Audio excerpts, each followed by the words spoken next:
Welcome to episode 22 of Just Some Points. I'm super excited that we have Kristen with us today. Kristen is the head of our publishing practice and content practice. So I'm really super excited to hear what she has to say. And then Maggie is with us as every week at the moment, and Melissa is on her well-deserved vacation. So Maggie, why don't you get us started off this week? Yeah, so I chose my topic about SEO because Kristen is going to be talking about publishing, so I thought it would go well with it. So I found an article talking about a study that shows shorter content earns the most backlinks. So I'm going to kind of explain the findings from this article.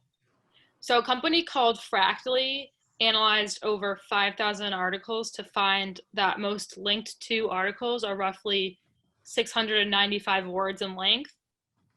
Some of the key takeaways from the study were, to start, only articles with at least 25 backlinks were included, and the company avoided studying content from major news sites in order to make the findings more relatable to marketers. So first, the study analyzed the share count of articles to find the average number of shares by vertical and article type. So just a few to mention by vertical are sports had about 5,200 shares, health had about 3,800 shares, and technology had about 3,000 shares. Wow. Then the top 5 content types by number for shares were how-to articles with 14,000 shares, list/video articles, which were about 10,000 shares, how-to articles with video was about 8,600, list/infographic was about 7,200, and newsletter was about 5,000 shares.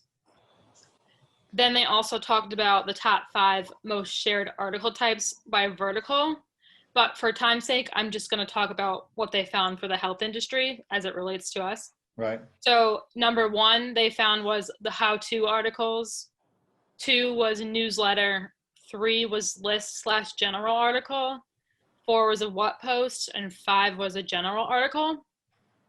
So then they also found content with 1,000 words or less tends to have the highest average share counts. And then the top 5 articles based on number of backlinks achieved, they found were how-to articles, general articles. Number 3 was list/general article, 4 newsletter, and 5 video. And as you can see, these trends kind of show similar to the most shared content trends as well. So kind of overall, the key takeaways from the study is you need to meet the user intent, keep it straightforward, and don't underestimate the impact of how-to content. Wow, that's really interesting, and will fit to what I will talk about later as well. I will touch a little bit on length of content versus not, and I think what you're saying, if link building is really one of your objectives, and I think it should be, it's actually a major measure. Then the shorter content is very often actually the better choice. Right. The one thing that surprised me of your list was the how-to versus how-to with video, that got less shares than the how-to without video, because all we've seen and what we talked about in the last few months is, the importance of video overall. Right. That surprised me too. And it's not too much of a difference, but yeah, when I saw that, I was pretty interested in how it was different. But it's also not to say that long content isn't good. Like, long content is still good. It's just a matter of the audience that you are trying to reach. So understanding who you're trying to reach. Right. Wow. Really interesting. Now we have to dissect this more in the next few weeks. And I think in combination with what I will talk, I think we have to think about what is our next year strategy for SEO for all of our clients and for ourselves. But I think regardless of what you do related to SEO and content, I think one of the things that Kristen wants to talk about, I think, it's very important that you need people to be able to do that. So Kristen, why don't you talk about what you brought us this week? Yeah, I really wanted to talk about exactly what a content writer and editor is and why companies need them.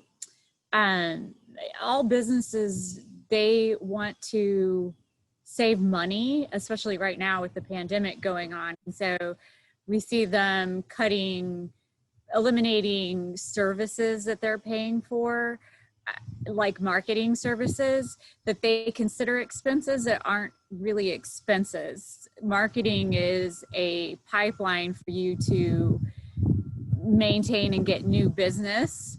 So if you don't have marketing, you're not going to be making money. It's pretty simple. So you're not really saving money by eliminating expenses, and content and copywriting fall into that category. So if they've been paying for these services, whether through a marketing agency or just freelancing out on their own, or they had somebody in-house and they laid them off, they consider it an expense when really the content and the copywriting are part of a business's brand and culture, both internally and externally.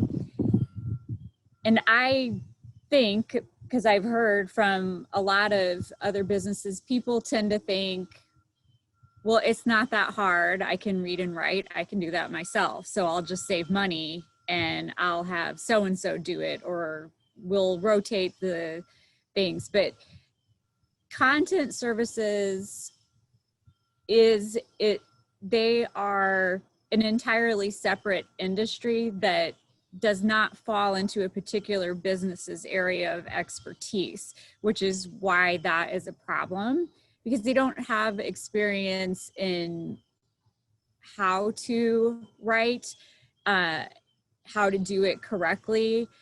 Most people think of an editor as just somebody who checks for grammar and typos, and that's not the case. An editor is a very broad term that encompasses a very specific set of knowledge, and constant training, constant study, constant keeping up with what's going on in trends. Like right now, definitely conscious content is a huge issue, and all companies need to be paying attention to this. When you think of everything that's going on right now in the United States with the protests, trying to be more inclusive, watching how we say things, how we write things, knowing, like to Maggie's point, when you were writing for content, whether you're writing long form content like a blog, or you're writing short term copywriting, which is really your ads, it's all your very short form, social media, whatever, just knowing best SEO practices to make sure that your site is ranking, not just ranking, but that you're converting your readers into clients for you, knowing where to research, knowing how to fact check, what are the best places to get that, maintaining a consistent voice, which all goes to your brand image. Content writers are typically subject matter experts. For example, for me in the medical community, I have been in medical publishing my entire career, so almost 25 years. So I have an extensive background and am able to take complex medical language, understand that from a medical practices perspective, and turn it into 700 words or less for the lay public to make it useful to their practice and understand. I think those are some of the things that people really underestimate when they say, oh, we can do it ourselves. And yes, they might be able to structure and write an article, but some of the things you touched on is like the fact checking that our editors always do, which very often, on a regular basis, we uncover a lot of issues. Then the same tone. One of the things we've seen, I'm sure you can confirm that, with practices that have a lot of different writers internally, is that they can't maintain the same tone and brand consistency across content. I think that's a huge issue. And then the lack of understanding of other things like SEO, on top of all of that, that itself is kind of a wasted opportunity if you don't reflect that in your content creation, right? I see that all the time when I go in, look at businesses' websites and see from page to page inconsistent format, inconsistent content, contradictory content, even down to physician biographies where they may have all gone to the same school and 10 of them will all write the school's name a different way. So it's even these teeny tiny little things. And when you're doing it yourself as a business, I feel like you become reading blind because yes, I put the information out there. This is what I want to say, but your user, your reader, they notice they underestimate how intelligent and how observant the readers are because they notice every little error, every little extra period you forgot to take out, every inconsistency, or why does this site not even look the same from page to page? Right. They notice all of those things. And if you don't hook them, especially in your content from the first line, especially with blogs, readers, they read the first line, maybe two if you're lucky. And if you have not engaged them, they're gone.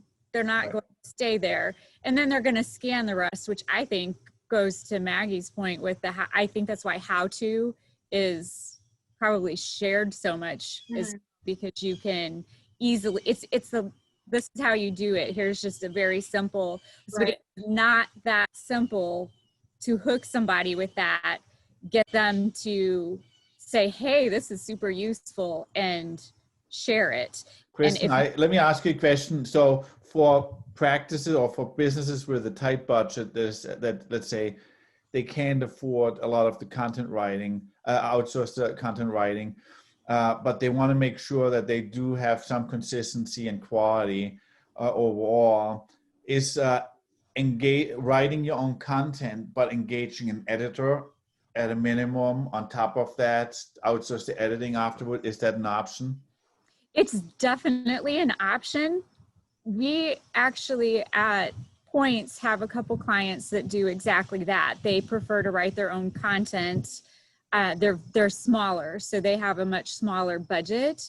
And then I can take what they've written for their website and I can develop it for them. So turn it into consistent language. And it's a much more affordable option for them.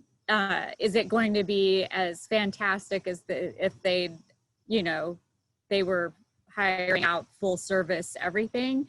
Probably not, but it's still going to be great for the budget that they have. So especially those medium to small firms who are looking to cut the budget but still maintain their brand image and quality, it is definitely an very affordable option that can help them achieve that. Okay, that's fantastic. Well, that was interesting. And I know you're very passionate about content creation and publishing. I am. And it fits, like Maggie talked about content and the impact on link building.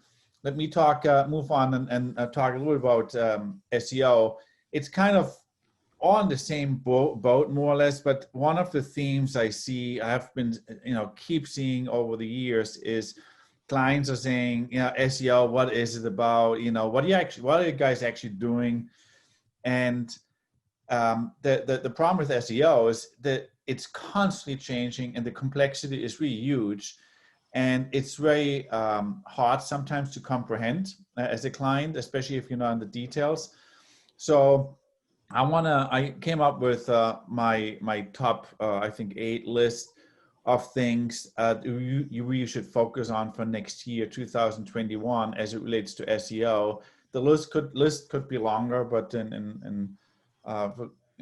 with a restricted time, I wanted to really focus on the things that I think you should focus on. One, we talked about it, I think, a month ago about the upcoming Google algorithm change in 2021, which is very much focused on user experience, and that's related to fast loading time, simple navigation, and easy to understand content. Again, content is part of that. So we are not 100% sure yet, all the metrics, some of them I will touch on in a few minutes, but that Google will use, but it's definitely something you have to start focusing on. Look at your website very critically, have other people that are not applying to your website, we navigate it and analyze it and critique it and come up with an action plan. Second, high quality content, that continues to be very, very important. Now, when we last year, and actually it was this year, we did a content plan for us for Points Group, and we went back on our blog, and going back to some of our blogs from the past, I was almost horrified of some of the things we've written. But then I remind myself, right? well, this was from then when we wrote those things, it was 3, 4, 5 years ago. Things were differently, and to the point that's the main point I want to make with high quality content doesn't mean the content you created will remain to be high quality. It has to be helpful. It has to be relevant and timely. And I think especially the relevant and timely is extremely important. And that's why it's important that you continue to develop content. And, no surprise to both of you, top of the list, how-to guides. I know Maggie brought it up. I have it on my list too. Video tutorials, podcasts, infographics, answers to common questions, useful hacks, and just quick tips. Those are the things that we people want to see. What's really outdated is salesy language. It used to be, for a long, long time, you want to sell, and you had it was its own language. But salesy language is really becoming outdated, and you really have to sell through good content. The content length, now, that's where you really have to think about, you have to find a happy medium, and there are different ways of how you look at it. From a pure SEO perspective, let's say a Google looking at your content, they want to have current relevant content that is, they prefer longer. Let's say 2,000 words attract more readers from that perspective. However, as Maggie was talking about, shorter content engages more and invites more links. And links are also important for your search engine optimization results. So you're best advised to have, to work on both. Have some content is really focusing on the length, and then some other content is really focused more on the link building. Having said that, even though I thought about it, and I didn't read it, but it's really also related to the other trends of navigation, easy navigation and everything. I think what we will see is that we should, while longer content might be good, we will have to start looking at taking long content and structuring differently on a page, so that a long content will be structured and you can have sublinks and you offshoots, or you present it in different ways. So I think there's a whole new opportunity and need to balance on one side, having long good content and short engaging content, and melt this together in something that is really meaningful for users and from a search engine optimization perspective. Yeah, I think structure is a big part of how you put out your content, making sure it's easy for people to read. That's right, and then that is a big challenge for content writers. Meaning, while a content writer in the past, might have been asked, write an article for 2,000 words on a website. In the future, there has to be an interaction between the content writer and the web developer or the SEO person. Or the digital team, where say, yes, this 2,000, but let's split it up, let's break it up, let's put a button here, a button there. I think there is a lot of demand for changes in approach, and also, how content actually is being developed. And there's not a cookie cutter answer to that. It's just, the bottom line on that I want to make is, it's becoming more complicated and more sophisticated on how to approach things. And that's something we've been working on here at Points Group, with that exact structure, that design where you can, even when something warrants long form content, you can still make it into bites. So smaller bites for people to, this is pulled out. These are the most important facts. These are just making it more engaging where they don't necessarily have to read all 2,000 words, but they That's can, right. they want to, it's there, but they can get the key elements that they're looking for, which is different for each individual. So structuring it, that design does become a complex task that where content has to work with development, like That's you right. said, That's to exactly do right. that. Secure websites, I can't believe that I still have to talk about, but I still see websites that don't have an SSL certificate on All their the website. time. All So, the time. you know, this is something going into next year in 2021, you will probably have a hard time being found on online because you will get penalized. I think we will stop seeing these websites because you just will not find them. Voice search optimization, you know, we talked about it a few months ago, how, let's say, Alexa and the search on Alexa and on equivalent products has not taken off as much as it was predicted in the last 2 years. However, overall, across all devices and computers and phone, it is still a huge amount. Actually, the majority, actually no, almost half of all online searches is search activated. And what people don't know is that to optimize your content and your website for voice search requires different steps. And so if you do have a SEO company working for you on your website, make sure, if you think it's important, and I think it is important, should be important, that you incorporate voice search optimization next year in your plan. Mobile accessibility. Again, we are preaching this for now years, that your website has to be mobile capable, or you know, in fact, with four out of 5 consumers use mobile devices to perform local searches. 4 out of 5, 80%. That's incredible. So that's why, you know, you really have to look at your website, you know, not from a computer, but from a phone, when you judge how the navigation is, the content and the content structure, engagement. Again, I'm going back to Google will judge your website in the future on how you engage and how people use it and how engaging your content is. If your website, if your content or website is not engaging on the phone, with 80% people of the people using the phone or iPad or other mobile device, then you know you're out of luck. Or you might put a lot of effort in all of the things, but it's only serving the desktop, but not the mobile phone. That actually goes along with when you're doing ads. Google ads, if your website isn't mobile friendly, they will not serve your Google ad because it won't be helpful to the user, so they won't serve it. That's right. That's right. So that actually goes as far as, you know, we started actually doing, when we do new website development, that we design the mobile experience first because it is more important than the desktop experience. And then only second you go to the desktop.